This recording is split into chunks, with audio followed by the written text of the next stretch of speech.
Welcome back. We're talking with Dr. Naomi Wolf, the author of The Bodies of Others, among a number of other really important works, but this one is hot off the presses, an instant bestseller, I'm happy to say, and well deserved as such. It is a required read to understand the times we're in and what is being done in the name of public health in particular to impose really a model of governance that is tyrannical. And I think it's properly described as one we have had handed down to us by the Chinese Communist Party. And that can't be good. Naomi, you were just talking about in your state of New York and in Washington state, executive orders or emergency declarations. I wanted to ask you about the latest extension of the emergency order by Joe Biden at the national level. Um, you pointed out that there's a very peculiar justification. Um, what was that, and what on earth does it mean? Yeah, thank you. Well, I'll tell you, but before I turn to that, I just wanted to note about the treaty that the goal of these people is to dissolve the nation state. And I've got a chapter in the Bodies of Others about how even though the nation state has its flaws and its shortcomings, and nationalism can be turned to negative uses, a nation state with citizens and borders is the only defense against this kind of tyranny. So we should be incredibly aware by now that these meta-national entities declaring public health emergencies have tried to have closed parliaments in Australia, in Britain, driven parliamentary decision making onto Zoom, whose servers are in China. Right? It's like a hack of Western democracies, as Steve Waterhouse, an advisor to the Canadian Parliament, points out. And so that's the effort right now, is to dissolve our sovereignty.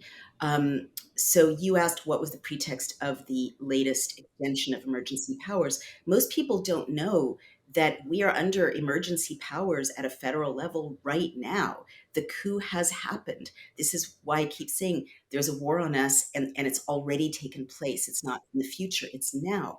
So President Biden, for whom I'm embarrassed to say I voted, um, e- extended emergency powers based on the public health emergency 8 times. But the last time he did it in an open ended way, meaning there's no terminus point. This was April of 2022. And this time it wasn't public health because COVID is over, right? Conveniently, because they got a bad memo from a DNC political consultant saying people were sick of it and, midterms are coming. But this time the pretext was, and this is in the declaration of the extension of emergency powers, the stability of Iraq due to issues of stabilization in Iraq. And it's like, what year is this? What war is this? Who's writing his material?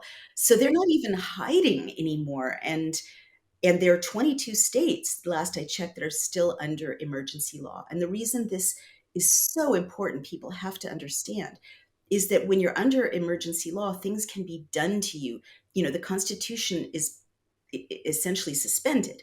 Things can be done to you, like what we saw with the lockdowns. Your business can be closed. Mandated injections that are mRNA, injections that are not approved under normal conditions can be imposed on you. You can be fired from the military. You can be fired from, hospitals. Your children can be kept from school. So emergency powers are extremely dangerous. And under emergency law, you know, borders can be opened. Borders can be open. I worry a lot. Like, I love talking to you, Frank, because you're one of the few people who understands that this is a national security emergency.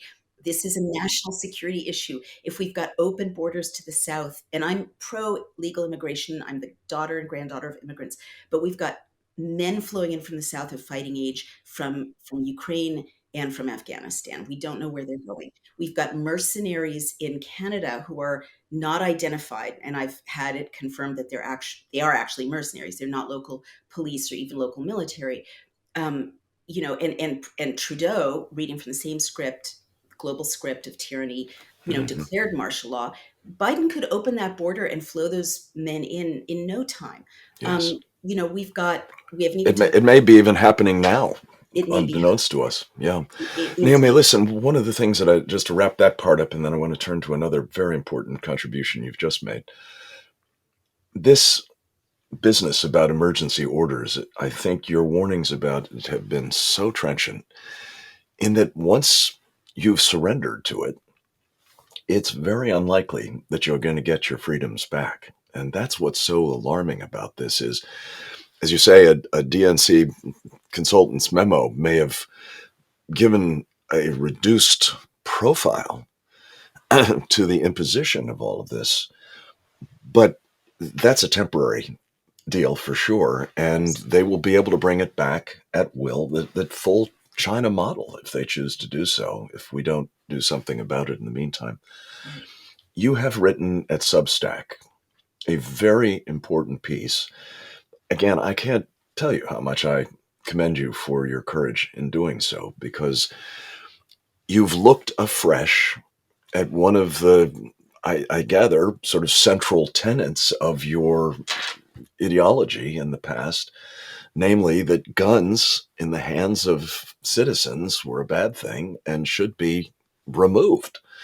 And that would take care of gun violence across the country. You've rethought it. You talked about your very personal experiences with it, your husband's, help in navigating through decisions about how to protect yourself and your family. Just talk very quickly about how you've come to understand both the founders' vision and the Second Amendment, for that matter, as part of protecting us from this sort of tyranny. Yeah. Yeah, it definitely was an evolution for me, Frank, because, as you said, I'm the daughter of San Francisco hippies and bohemians. And, in the 60s and 70s, when I was growing up, guns were considered passe and tacky and unnecessary. And on the left, definitely there's no sense that law abiding people need guns, right? They're like, you're a lunatic if you've got a gun or you like shooting.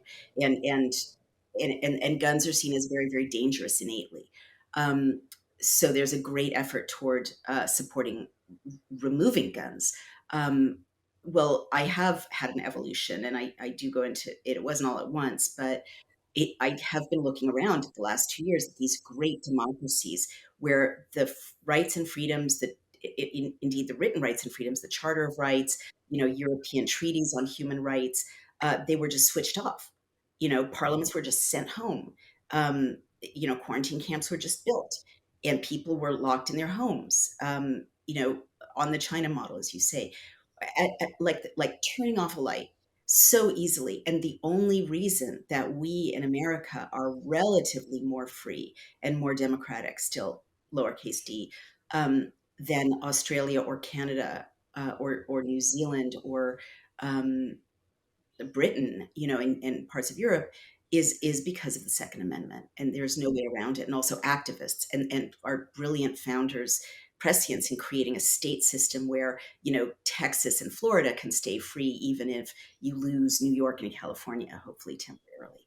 Um, so I also, of course, like a lot of people, changed my mind about guns when I shot a gun, and was trained to fire a weapon, and got And it used was to your it. own personal security that was on the line. Naomi, alas, we are hard out of time. I wish we had another day with you, but I hope you'll come back to us You'll again always come soon. back, Frank. It's a Such pleasure. a vitally important conversation on so many different levels. The book, again, is The Bodies of Others. Read it, commit it to memory, and go forth and multiply in practicing the lessons that Naomi Wolf is teaching. God bless you, my dear, and we'll look forward Thank to you a so further much. visit with you soon. I Next will. up, a representative from the state of Louisiana who's taken on the Chinese Communist Party. That and more straight ahead.